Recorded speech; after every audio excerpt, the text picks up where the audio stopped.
My brother invited me to his new home celebration, only to publicly announce that Grandpa left him his vacation home. He gave me this letter before he died, he said, smiling at me. I said, "That's great, good for you, Josh," and quietly left his house. 1 hour later, I returned and, "I'd like to make a toast," Josh announced, raising his glass as everyone at his housewarming party turned to look at him. His eyes gleamed with excitement, an expression I'd seen countless times when he was about to steal the spotlight. To new beginnings, new homes, and he paused dramatically. To Grandpa's memory. A respectful silence fell over the room. Our grandfather had passed away just 4 days ago, and the wound was still fresh for all of us. I raised my glass along with everyone else, quietly honoring the man who had meant so much to me. "Speaking of Grandpa," Josh continued, setting his drink down on the coffee table, "I have an announcement to make." I watched as he reached into his pocket and pulled out an envelope, slightly worn at the edges. My heart skipped a beat. There was something about the way he glanced at me that made me uneasy. "Before he died, Grandpa gave me this letter," Josh said, his voice carrying across the living room of his new Denver home. "He wanted me to have his vacation home by the lake, the place we all loved as kids." The room erupted in surprised murmurs and congratulations. My parents beamed with pride, while Josh's girlfriend Teresa clapped excitedly. My cousin Jenna shot me a confused look from across the room. She knew how close Grandpa and I had been. I sat stunned, unable to process what I was hearing. The lakeside cabin was Grandpa's most cherished possession. It was also the place where I had spent nearly every weekend for the past 3 years, helping him maintain the property, listening to his stories, and simply enjoying his company. Josh, on the other hand, had visited maybe twice in the last 5 years, always complaining about the lack of Wi-Fi and nothing to do. But more importantly, Grandpa had given me a small wooden box 3 weeks ago, making me promise not to open it until the time was right. Inside was a notarized deed transferring ownership of the vacation home to me. He had already given me the property. It wasn't even part of his estate. As Josh unfolded the letter and began to read what were supposedly Grandpa's wishes, I studied his face. Was he lying? Did he know about the deed? Had Grandpa somehow changed his mind without telling me? "That's great. Good for you, Josh," I managed to say with a forced smile, though my mind was racing. I needed to get home and check the documents in that wooden box right away. I quietly excused myself, saying I needed to use the bathroom, and slipped away from the celebration. As I closed the bathroom door behind me, I leaned against it and took a deep breath. The letter Josh had shown everyone didn't make sense. Grandpa's handwriting had become increasingly shaky in his final months due to arthritis, but the signature I glimpsed looked suspiciously smooth and confident. My phone buzzed with a text from Jenna. "You okay?" That was weird. Josh never even cared about the cabin. I texted Jenna back. "Need to check something at home. Can you cover for me? Say I got called into work?" Within minutes, she had made my excuses to the family, and I slipped out the back door while everyone was still fawning over Josh's inheritance. The drive to my apartment felt surreal. Streetlights blurred as memories of Grandpa flooded my mind, teaching me to fish off the dock, pointing out constellations in the clear mountain sky, laughing at my terrible attempts to skip stones across the lake. The vacation home wasn't just property. It was where our most precious memories lived. It was our special place where Grandpa had taught me about resilience, patience, and finding joy in simple things. Josh had never shown any interest in those lessons or the cabin itself. His announcement felt like a violation of something sacred. As soon as I got home, I went straight to my closet and retrieved the wooden box Grandpa had given me. It was his old cigar box, worn smooth with age, the cedar still fragrant when opened. "Don't open this until you need to know the truth," he'd told me, his eyes crinkling with that familiar wisdom that suggested he knew more than he was saying. My hands trembled as I lifted the lid. Inside lay several neatly folded documents, a sealed envelope with my name written on it, and a small brass key I recognized immediately. It opened the antique roll-top desk in Grandpa's study at the cabin. I unfolded the top document and gasped. It was exactly as I remembered, a notarized deed transferring ownership of the vacation home to me, dated 6 months ago. Alongside it was a letter in Grandpa's unmistakably shaky handwriting. "My dearest Jules," it began. "By the time you read this, I'll likely be gone. I've decided to give you the cabin while I'm still alive to avoid any complications. You're the only one who truly loved this place as much as I did. Your brother never showed interest except when he needed a place to host parties when I wasn't around. Tears blurred my vision as I continued reading. I know your brother might contest this, which is why I've had everything properly notarized and filed. There's a copy with my lawyer, Harold Thompson. The cabin is legally yours already. This isn't part of my will or estate. I trust you to honor the spirit of our special place. I sat back, stunned. Josh had lied. He'd fabricated a letter, knowing full well Grandpa had already given the property to me. The audacity was breathtaking even for him. My phone buzzed with messages from my parents asking where I'd gone. Josh had texted too. Nice disappearing act. Don't worry, you can still visit the cabin if you ask nicely. That's when I knew what I had to do. I wouldn't confront him via text or phone. No. This called for something more direct. I gathered the documents, tucked them back into the box, and checked the time. The party would still be going for a couple more hours. I wiped my tears, took a deep breath, and headed back to my car. It was time for the truth to come out. The drive back to Josh's house gave me time to think. I wasn't going to cause a scene. That wasn't my style, and certainly not what Grandpa would have wanted. He'd always told me, when you have truth on your side, Jules, you don't need to shout it from the rooftops. The quiet truth hits harder than any loud lie. I parked a block away from Josh's house, the wooden box secure on the passenger seat beside me. For a moment, I just sat there, gathering my courage. I thought about all the weekends I'd spent with Grandpa at the cabin while Josh was too busy to visit. I remembered how Grandpa's face would light up when I arrived, how we'd spend hours talking about everything and nothing on the porch swing. "What would you do, Grandpa?" I whispered, running my fingers over the box's smooth surface. The answer came almost immediately in my mind. The right thing with Grace. I decided not to go back into the party right away. Instead, I texted Jenna. "How many people are still there?" She replied quickly. "Just family now. Most guests left after dinner. You coming back?" This was perfect. I didn't want a crowd for what I needed to do. I took the box and walked the short distance to Josh's front door. When I knocked, it was Josh himself who answered, his expression shifting from surprise to wariness. "Work emergency over already?" he asked, his tone suggesting he didn't believe there had been one in the first place. "We need to talk, Josh," I said calmly, stepping past him into the house. Everyone looked up as I entered the living room. My father was examining what must have been Josh's letter more closely, while my mother was already discussing renovation plans for the cabin with Teresa. Jenna sat quietly in the corner, watching the scene with obvious discomfort. "Jules is back?" my mother announced unnecessarily. "We were just discussing Josh's wonderful news about the cabin." "Actually," I said, setting the wooden box down on the coffee table, "that's what I wanted to talk about." Josh's eyes locked onto the box, recognition flickering across his face. "What's that?" he asked, though I could tell from his expression that he had a good idea. "Something Grandpa gave me 3 weeks ago," I explained, keeping my voice level. "He asked me not to open it until the time was right." I looked directly at Josh. "I think that time is now." Before Josh could protest, my father leaned forward with interest. "What is it, Jules?"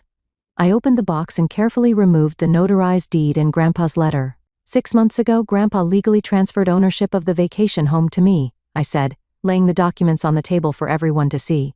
"It's already mine. It's not part of his estate or will." The room fell silent. My mother's mouth dropped open, while my father picked up the deed with a furrowed brow. Josh stood frozen, his face draining of color. "This is notarized," my father confirmed, examining the document. "And this is definitely your grandfather's signature." "That's impossible," Josh finally sputtered. "Grandpa gave me the letter. He wanted me to have the cabin." "May I see that letter again?" I asked, extending my hand toward my father. He handed it over, and I placed it side by side with Grandpa's handwritten letter from my box. The difference was stark and obvious. The handwriting on Josh's letter was an attempt at imitation, but it lacked the telltale shakiness caused by Grandpa's arthritis. The signature was too perfect, too controlled. "Josh," my mother said slowly, her voice barely above a whisper. "Did you forge this letter?" His silence was answer enough. Josh's silence stretched uncomfortably before he finally broke it. His voice a mixture of defiance and desperation. "You don't understand. It's not fair that she gets everything." "Everything?" I echoed, genuinely confused. "What are you talking about?" "You were always Grandpa's favorite," Josh said, his words rushing out like water through a broken dam. "Always visiting him, always helping him, always the perfect grandchild." The rest of us barely got a look in. My father cleared his throat, clearly uncomfortable with the direction the conversation had taken. Josh, regardless of how you feel, forging your grandfather's signature is serious. Let me see those, my mother interjected, reaching for both letters. She compared them side by side, her expression shifting from disbelief to disappointment. Oh, Josh, she sighed. How could you do this? Teresa slowly stood up, her face pale. I think I should go, she murmured, avoiding Josh's pleading look as she gathered her purse and headed for the door. Wait, Teresa. This isn't what it looks like. Josh called after her, but she was already gone, the front door closing firmly behind her. The room fell silent again. Jenna caught my eye and gave me a small, supportive nod. She had always seen through Josh's antics, even when our parents couldn't. I don't understand, my father said finally, turning to Josh. Why would you announce something like this without even checking if it was true? The will reading isn't until next week. Josh's face flushed with anger and embarrassment. I found out about the deed, he admitted. I was at Grandpa's lawyer's office last week asking about the estate, and Thompson mentioned that the cabin wasn't part of it because it had already been taken care of. He wouldn't tell me more because of client confidentiality, but I knew what it meant. I thought if I announced it first, maybe what? My mother pressed. Maybe Jules would just let you have it? Maybe everyone would believe me instead of her for once, Josh snapped, his voice rising. Maybe I could have something that mattered to Grandpa too. His words hung in the air, revealing a jealousy deeper than I had realized. I felt a twinge of sympathy despite everything. Had he really felt that excluded from Grandpa's life? Josh, I said quietly. Grandpa invited you to the cabin countless times. You always said you were too busy. Because I felt like an intruder, he shot back. By the time I realized what I was missing, it was too late. You two had your special bond, your inside jokes, your traditions. There was no room for me. My father shook his head, disappointment evident in his expression. That doesn't justify lying to the entire family, son. Josh slumped into a chair, the fight seemingly draining out of him. So what happens now? He asked, not looking at any of us. You've made your point, Jules. You win. This isn't about winning, I said, thinking of Grandpa and what he would want in this moment. Despite Josh's deception, he was still my brother, and Grandpa had loved him too in his own way. I reached back into the wooden box and pulled out something I hadn't mentioned yet, a sealed envelope with Josh's name on it, written in Grandpa's distinctive handwriting. He left something for you too, I said, holding it out to my brother. Josh looked up, suspicion and hope warring in his expression. What is it? I don't know, I admitted honestly. Grandpa told me not to open anything that wasn't addressed to me. After a moment's hesitation, Josh took the envelope and carefully opened it. As he read the contents, his expression shifted from defensive to shocked, and finally to something that looked like genuine remorse. He knew, Josh said finally, his voice barely above a whisper. He knew I might try to claim the cabin. My mother moved to sit beside him. What does it say, honey? Josh hesitated, then handed her the letter. Read it, he said. Everyone should hear it. My mother adjusted her reading glasses and began. Dear Josh, if you're reading this, then Jules has opened my cedar box, which means one of two things.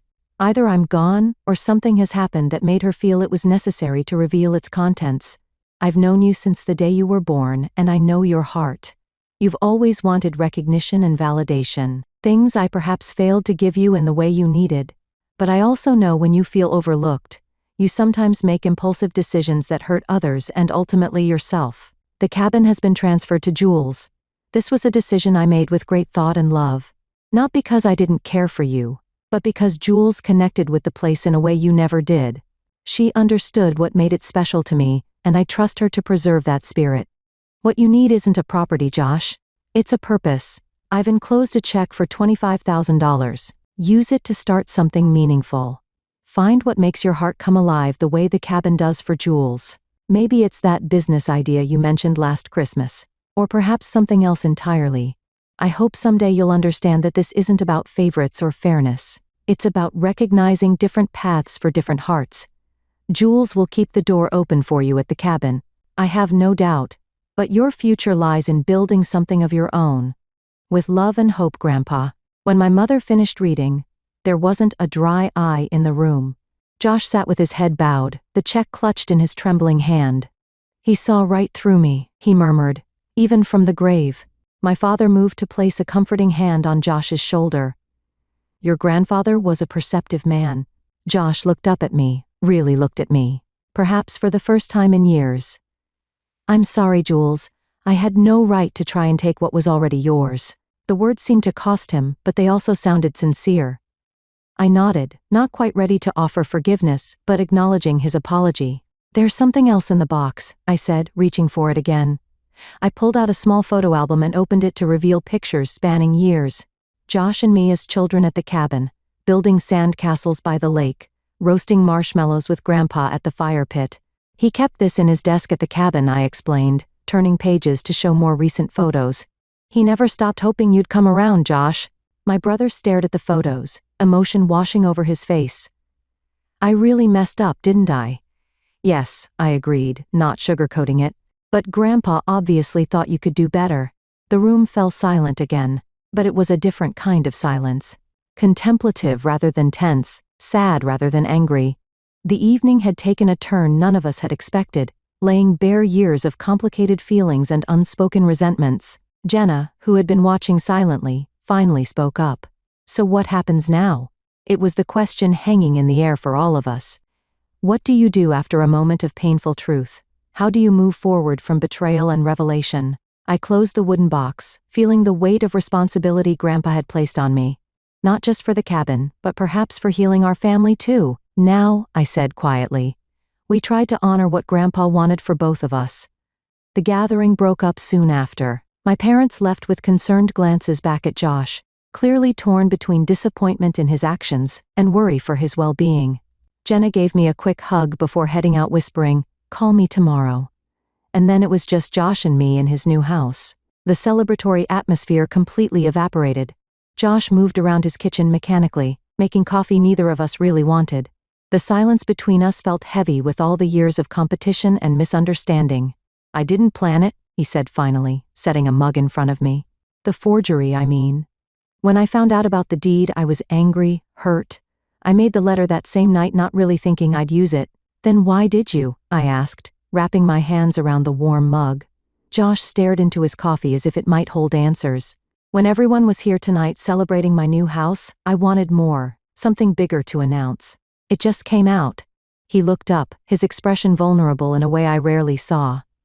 "I've always been jealous of what you had with Grandpa." "You could have had it too," I pointed out, not unkindly. "He wanted that." "I know that now," Josh admitted. "But I was too proud, too stubborn to see it then." He hesitated, then asked, "What are you going to do with the cabin?" It was the question I'd been asking myself since Grandpa had given me the deed 6 months ago. "Keep it as it is mostly. It needs some repairs, but I don't want to change its character." Josh nodded, looking relieved. "That's good. It should stay the way Grandpa loved it." I studied my brother. This person I'd grown up with but sometimes felt I barely knew. "You're welcome there, anytime." His eyes widened slightly in surprise. "Even after what I did?" "The cabin was meant to bring family together, not drive us apart," I said, echoing what I believed Grandpa would have wanted. "That doesn't mean I'm not still angry or that I trust you completely right now, but the door is open." Josh seemed to understand the qualified olive branch for what it was. "Thank you." We sat in silence for a few more minutes, sipping coffee that had already gone cold. The night had been exhausting, emotionally and physically, and there was still much to process. "I should go," I said finally, standing up. "It's been a long night." Josh walked me to the door. Before I left, he asked, "Do you think Grandpa knew this would happen? The showdown over the cabin?" I thought about the careful preparation Grandpa had made, the notarized deed, the separate letters, his instructions to me about when to open the box. "I think he hoped it wouldn't," I answered honestly, "but he was prepared in case it did." Josh shook his head, a rueful smile on his face. "He always was 3 steps ahead of everyone else." "That he was," I agreed. As I drove home, the wooden box secure on the seat beside me once more, I felt a curious mixture of emotions: sadness for the pain of the evening, relief that the truth was out, and a tentative hope that maybe, just maybe, this could be a turning point for Josh and me. The cabin keys felt heavy in my pocket. Not just metal, but the weight of responsibility and memory. Grandpa had trusted me with something precious, and I intended to honor that trust. But maybe there was room for Josh in that picture too, if he was willing to meet me halfway. Tomorrow I decided I would drive up to the cabin, sit on the porch swing, watch the light change over the water, and perhaps feel Grandpa's presence one more time, guiding us toward healing even in his absence. The cabin looked exactly as I remembered it. Weathered cedar siding, emerald green shutters, and the wide porch that wrapped around 3 sides of the structure. As I pulled into the gravel driveway, the early morning sun cast long shadows through the pines, creating patterns across the ground that seemed to welcome me home. I sat in my car for a moment, taking it all in. This was mine now, not just a building or a piece of property, but a sanctuary filled with memories and whispers of the past. I could almost see Grandpa in his favorite rocking chair, baseball cap pulled low over his eyes as he dozed in the afternoon light.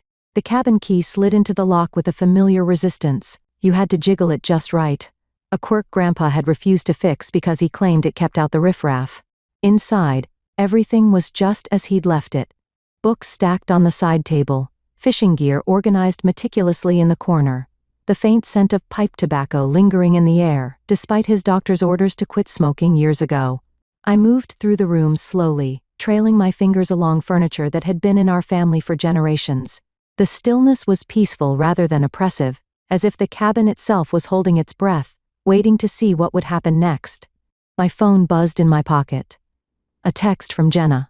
"How's the cabin? Your mom called me this morning. Josh is a wreck." I typed back, "Cabin's perfect. Not sure how to feel about Josh yet." Another message followed quickly. "He's been calling everyone trying to explain himself. Your parents are still pretty upset." I wasn't surprised.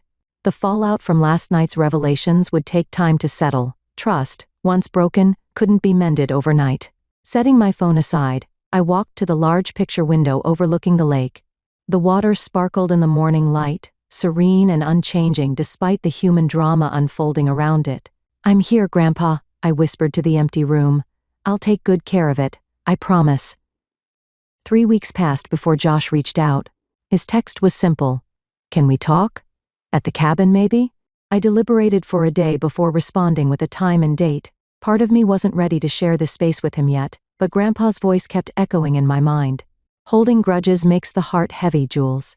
Sometimes forgiveness is more for you than for them." When Josh's car pulled up the following Saturday, I was sitting on the porch swing, nursing a cup of coffee. He approached slowly, looking more subdued than I'd seen him in years. "This place hasn't changed at all," he said, glancing around. "That's the idea," I replied, gesturing to the chair across from me. He sat down, fingers drumming nervously on his knees. "I've been thinking about what to say for weeks, but everything sounds inadequate." "Try anyway," I suggested, neither cold nor particularly warm. Josh took a deep breath. "I'm sorry. Not just for the forgery, but for everything. For being jealous of your relationship with Grandpa. For resenting you when I should have been looking at my own choices." I studied his face, trying to gauge the sincerity behind his words. The Josh I knew was a master of telling people what they wanted to hear when it served his purposes. "Why did you do it?" I asked. "The truth, Josh." He looked out at the lake, quiet for a long moment. "I thought if I had the cabin, it would somehow make up for all the time I didn't spend here, like I could buy back those moments I missed." His voice cracked slightly. "Stupid. Right?" There was a vulnerability in his admission that felt genuine, not an excuse, just a sad acknowledgement of a faulty thought process. "I used the money," he said suddenly. "Grandpa's check. For what?" "I enrolled in that woodworking course Grandpa was always telling me to try. The one I was too busy for." He gave a self-deprecating laugh. "Turns out I'm terrible at it, but I'm going to stick with it." He was right. It's calming, being focused on creating something with your hands. It was a small thing, but significant coming from Josh, who had always been too impatient for such pursuits. "He would have liked that," I said quietly. We sat in silence for a while, listening to the gentle lapping of water against the shore and the distant call of birds. It was the same peaceful soundtrack that had accompanied countless conversations between Grandpa and me over the years. "I have something to show you," I said finally, standing up. Josh followed me inside to Grandpa's study, where the antique roll-top desk stood in the corner, bathed in morning light. I used the brass key from the wooden box to unlock it, revealing neatly organized compartments filled with papers, letters, and small mementos. "Grandpa kept everything," I explained, pulling out a folder marked Josh. Inside were newspaper clippings of Josh's high school debate championship, photos of his college graduation, and even a printout of the web page announcing his promotion last year. He was proud of you, I said softly. He just showed it differently than you wanted. Josh's fingers trembled slightly as he paged through the collection. I had no idea he kept track of all this. There's a folder for each family member, I explained. He called it his brag book. Josh looked up, his eyes glistening. I really messed up, didn't I? Yes, I agreed, not sugarcoating it. But Grandpa believed in second chances, so do I. I pulled out a calendar from my bag and handed it to him.